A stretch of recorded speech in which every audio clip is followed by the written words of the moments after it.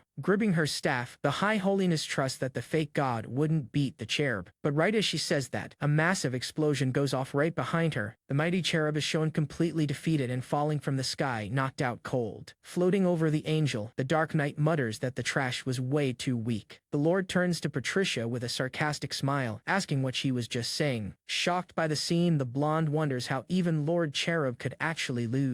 Yelling in outrage that the fallen angel was a supreme archangel of the second divine tier. Flanked by his summons, the Lord asks if the brat still wants to throw down. He offers one single final chance for her to surrender and keep breathing in this world. The holiness stares at the boy, asking herself what kind of absurd monster he truly is. Sweating cold in despair, she mentally admits there's zero chance of pulling off a win. She decides to fake a surrender to find an opening, stuttering as she acts willing to give up. However, the Valkyrie spots the lie and questions why they should keep the fake alive. The master tells a servant to chill out, creating a spooky magic circle right in front of him, making skeletal hands burst from the water as he demands a total loyalty oath, imposingly ordering the blonde to swear on the underworld river immediately, demanding she becomes his most loyal slave and serves body and soul for eternity. Annoyed by the audacity, she refuses, bringing up her status and fearing the one-way pact. But our Lord's days gets even more intimidating, shadowy, and dominating right then. Staring down his prey, he warns he doesn't mind tossing her to the bottom of the river right now. Right then, one of the skeletal hands yanks the woman's body down with brute force, forcing the holiness to kneel in the water while begging for her own useless life. Defeated on her knees, she starts the oath by introducing herself and calling on the underworld, declaring she will become Yang Chen's servant and swearing eternal loyalty to her lord. Out of nowhere, Wanchun's spirit pops up, cursing the MC for stealing his fiancée. The soul floats over his own body, yelling and calling the blonde a useless brat. Smiling cruelly, the Lord reveals he kept the soul around just so he could watch the betrayal. This leaves the dumped ghost in complete shock and totally humiliated by the truth, swallowed by blue flames right after he disintegrates while screaming in pain. The Lord looks at the carcass on the ground, noting the body has no use anymore. He turns to his new slave Patricia, who is still kneeling with her head bowed down. Slowly stepping closer, he asks with a wicked vibe how he should handle her from now on. She turns bright red with embarrassment, stuttering at the thought of being tamed by her new master. Laughing at her face, he says he's just messing around and asks why she's blushing so much. Super awkward about the situation, the holiness quickly denies it, saying there's no way. The master changes the subject, wanting to know why the temple backs the Yang family so much. She explains that his brother is going to advance to the Holy Paladin Emperor class and become a cardinal. Finding the chat pretty interesting, he asks when this massive class change is going to drop. The blonde is left in total silence, clueless on how to answer her dark master's question. Now we switch scenes showing the massive and imposing sacred class change temple, entering the huge main hall of the western branch of the church packed with anxious believers. Inside, a white-haired priest announces that today is a glorious day for everyone. He declares that the young master and genius of the Yangs is finally becoming the Paladin Emperor, showing the mighty Yang Xuan on the altar, a level 60 AA Paladin waiting for the finish, with the crowd whispering that if he pulls the legendary class, the balance of the world is gonna shift. Both of them look pretty confident with all the grand prep for the sacred ceremony. Right then, President Bai Lian asks if they aren't afraid of some outside interference, adding that the family has a lot of enemies and even an internal fugitive on the run. But the guy smiles, guaranteeing that every single brick there is blessed with high-level divine arts. He states with absolute certainty that nobody would dare invade the place looking for their own end. And that's where it gets crazy. A gigantic blast of dark energy hits the wall full force, making the inside of the hall start shaking wildly and completely out of control. The paladin interrupts the ceremony, claiming he feels his own body completely frozen. Spooked by the impact, the president asks what this bone-chilling cold is all about. A thick cloud of black smoke with a blue aura shows up right after in the middle of the hall. Recognizing it as necromancer magic, the old man figures the invader might be the runaway. It reveals the silhouette of someone stepping right out of the dark and spooky mist. Turns out it's RMC glaring at his brother and saying he came to visit him personally on his big day, revealing he came to congratulate him while showing off Patricia and a skeleton army. This leaves both the priest and the paladin completely shocked by this entrance, locking their eyes on the High Holiness, who keeps her head bowed next to the young lord. The old man foams at the mouth with rage, yelling and demanding to know what the monster did to Patricia. Full of hate in his eyes, the future Holy Emperor calls his brother a useless scumbag. Mocking them, the MC reveals that the saint is now his little pet dog. With her face turning red, the woman agrees, stuttering a yes to her new great master, freezing the entire crowd who can't believe their eyes witnessing this absurd scene. Bai Lian holds her wine glass, realizing he's the famous traitor of the Yang family, sparking huge outrage among the people for daring to treat her holiness like mere trash. Several guards of the Holy Order rush in military formation against the invader, yelling to push forward together. The leader gets looked down on by the Lord, who calls them useless. Suddenly, one of the dark skeletons flashes its magic eye, facing the enemy head-on, attacking one of the guards in the blink of an eye and making him scream in pain as he gets pierced. Furious at the disrespect, the trash swears he's gonna finish the invader personally right now. But the elder holds him back, insisting that the class change needs to be wrapped up first. Stepping on the down guard, the Avenger warns everyone his target is only his brother and the temple. He asks the extras to chill out and just watch since he won't hurt the crowd. Recognizing the Lord's threat, the level 56 elder decides to use his full strength. The old man declares that all he needs to do is risk his own life to keep the kid busy, gearing up intensely to use his legendary 8th-tier divine art, the Great Seal. He launches the ultimate technique straight at the MC, who just stands there getting wrapped up instantly, quickly finishing the spell and trapping the boy inside a massive golden box. Chattering in the crowd mentions that this magic is used on bosses, and the trash can meet his end with no regrets, explaining with a victorious vibe that the seal is tied to his life and boosted by the whole temple. The old man brags that breaking this golden barrier now is as hard as shattering a continent. However, to the old man's despair, the unbreakable box shatters in a blast of light, showing the Avenger unharmed in the exact same spot as if he hadn't been hit by anything. The old guy drops to his knees on the ground, coughing up blood, unable to believe the seal got broken, walking toward the holy trash and teasingly asking what he had just said. He pretends he didn't hear it right, apologizing with a heavy dose of mockery in his eyes, leaving the elder on the ground unable to get up and completely frustrated by his own powerlessness. At that exact moment, a massive pillar of golden light pops up right behind the Avenger, showing a notification that the Paladin successfully reached the SSS-Rank class. Such intense holy energy overflows that it fills the entire spot with a blinding glow. Looking back only to see his brother now transformed into the dreaded Paladin Emperor, the warrior's epic body transformation wraps up with one of his hands glowing brightly, materializing huge white angel wings on his back in a super imposing way. He floats in the air like an actual level 60 god, surrounded by magic circles at his feet, glaring at his Avenger brother with a serious look of superiority on his face. Bai Lian is left surprised, seeing that the rumors about him being blessed by fate are actually real, reflecting that rushing a class change of that tier has less than a 1% chance. He grips the hilt of his holy sword tight, getting ready to kick off the grand showdown, drawing the deadly blade while spreading his beautiful angel wings once and for all. The two stare each other down in the middle of the wrecked hall, completely ready for a bloodbath, watching the whole situation super calmly without showing a single drop of fear. A smirk crosses his face as he congratulates the miracle, unable to believe the guy actually pulled it off. Staying quiet and serious, fully focused on erasing his little brother's existence, he quickly runs over to his down master, begging for forgiveness for showing up a bit late, calming his disciple down, saying his life isn't over yet and he can take the hit. The elder states that the top priority right now is wiping out the dark plague from that spot. Our MC doesn't waste any time, summoning even more skeletons straight to the front lines. Except the dead troops get swept away in a flash by a simple slash of holy light, calling the skeletons trash and popping his rank S skill, the king's domain. This leaves the young lord visibly surprised as he feels the heavy power of that fresh technique. Praising the emperor's power, the crowd feels the good energy flowing while the bad vibe fades out. The paladin overflows with pure divine power, challenging the invader to drop his god-tier summon, arrogantly claiming that only then will this grand battle be considered fair. Smiling ironically, the macabre lord replies that since he asked so nicely, he makes a tiny hand gesture, shouting for the Dark Knight to hit the field, causing the supreme creature to emerge from the shadows gripping her dark spear. The paladin brags that his protection cancels out any status, meaning only pure strength matters against him. But right in the middle of his super confident speech, he suddenly coughs up a waterfall of blood, dropping to his knees on the ground, using the sword as support, fully wounded and out of breath. The servant watches him with a beautiful smile while spreading her suffocating aura all over. The guy calls the MC trash, asking if he actually thinks he's the main character of this story. Showing no mercy, he channels some lethal energy to end it. "I'm gonna extract your soul right now and finally get some peace." Before the strike, the class change temple saint steps in, saying the Imperial Holy Knight won't go down that easy. Suddenly, a weird energy wraps around Yang Xuan. It's the Brave's Blessing skill, fully restoring his HP, and he can still use it 2 more times today. The blessing helps Yang Xuan recover his stance, leaning on his knee and getting completely revitalized as the duel continues. With his strength renewed, Yang Xuan looks determined while an ally comments in surprise, "This kid is still packed with energy." The battlefield shakes as Yang Xuan's allies are blown away by his resilience, thinking with that title and immortality, he's practically unbeatable. Confident once again, he faces the MC with a sneer. "You've got your tricks, Yang Chen, but I'm not falling for the same mistake." He then preps the Holy Sword, Galatus, an SS rank attack costing 5,000 mana, and yells, "Today, you meet your maker right here." The air quivers as a blast of holy energy creates a giant shockwave heading straight for the Dark Knight. That impact is totally devastating, with a purple energy sphere destroying everything around it with a deafening boom. Smoke completely takes over the spot. Through the dust, Yang Chen takes his combat stance with his angel wings out, ready to strike back. Exhausted, he stands there panting while staring into the smoke. Yang Xuan's goons hype it up, thinking it's all over. "We won. The kid is finally gone." The short-haired woman watches skeptically, holding her glass. Yang Chen lost? Could it really be that easy? Walking firmly across the hall, Yang Xuan looks at the saint and demands Paracelsus's total surrender. With authority, he flexes his wings and says, "I know they forced you into this," pressuring her to back down. Yang Xuan arrogantly spreads his wings too, ordering with disdain, "Kneel before me and I'll forgive your mistakes." Pressured by his presence, the saint hesitates, totally torn. "Should I surrender? There's something very wrong here." She can barely speak, completely lost in her own internal conflict. Out of nowhere, a dark aura flares up right around Zhang Xian. The MC's voice echoes in the background, having zero patience with his rival as he taunts, "This whole Holy Night act of yours is just a big lie, isn't it?" Outraged, the MC speaks up. "Unbelievable. He's actually trying to steal what belongs to me." He mocks his enemies. "Did you guys seriously think that attack was gonna take me down?" Frustrated, Yang Xuan grips his weapon tight and yells, "I don't believe it. Let's go again, Duel." Trying to act all confident, he gets cut off by the Dark Knight instantly. "Shut your mouth." With a look packed with pure disgust, she fires back. "You're a clown who's seriously getting on my nerves." She lets loose a blast of energy that hits Yangshuan dead on, making him scream in pure agony. The impact is absolutely brutal and he drops to the ground disoriented, while the Dark Knight's silhouette hovers like a menace. Watching him on the floor with total boredom, the MC says, "You still think you can revive more times? How annoying." A hand pops out, distorting space, unleashing some crushing purple energy to kick off a devastating technique. Scoffing at the kid, the priest claims the temple won't accept this insult, but the indifferent MC replies he's tired of empty words and starts the soul extraction. Yangshuan gets swallowed by the energy, screaming in pain as his HP is drained with zero mercy. An imposing figure shows up ordering, "So what? Stop right there," making the MC freeze, blocked by the sudden presence. Suddenly, a golden dome spawns out of thin air, completely blocking the MC's strike. Wrapped in a divine aura, an angelic figure wearing a golden mask appears, coldly declaring, his spirit already belongs to the kingdom of heaven. The MC stares at the newcomer with disdain and lets out a sarcastic sigh. "Ha, another angel." Bowing before the blonde woman, the whole hall drops down as someone terrified yells, "This is the supreme tier angel, Lord Mikar." The Sate mutters in disbelief. The Pope would need dozens of priests to pull off a summon of this level. With Mikar's arrival, the priest smiles, looking super satisfied with how complex things just got. Losing patience for any small talk, the golden masked figure cuts the chatter. Silence. Mikar floats in the hall with her wings spread wide, while the priest begs, "It's an honor. Lord Mikar, please cast your divine judgment on that man." Floating majestically, the angelic figure ignores the priest's whining and states with disdain, "Mortals, your little feuds with the Yang family and the church do not matter." Mikar tries to play him. "Forget about Yangshuan. Let's leave the past behind, join the temple, and become a divine chosen one." Not falling for the sweet talk, the MC replies with a cold stare and a mocking sigh, making it clear he doesn't care about her empty words. But being the troll he is, our boy sees the offer, smiles sarcastically and claps back. "Oh, are you really that nice?" Completely unfazed, he smirks with disgust and reveals, "But I'm a dark summoner." Mikar, the imposing entity, holds her divine posture and asserts, "There's nothing to worry about. She herself will purify and wipe Yang's current class." For this purification plan, Mikar reveals a glowing golden seed and orders, "After that, swallow this sacred seed to change your class to Holy Summoner." The arrival of the Class Change Temple's messenger sparks a huge uproar, with everyone whispering it's a golden chance for the MC to save himself and he should just take it on the spot. Seeing everyone's naivety, the gray-haired woman in the elegant outfit rolls her eyes and calls the crowd a bunch of idiots. Our boy grabs the glowing item and explains, "The holy seed boosts light stats, but if a dark user tries it, they'll suffer a fatal energy clash and drop dead instantly." Fearless of the danger, he checks out the item ironically. "Not bad. Genuine goods. Looks like you guys are really dead serious about this, huh?"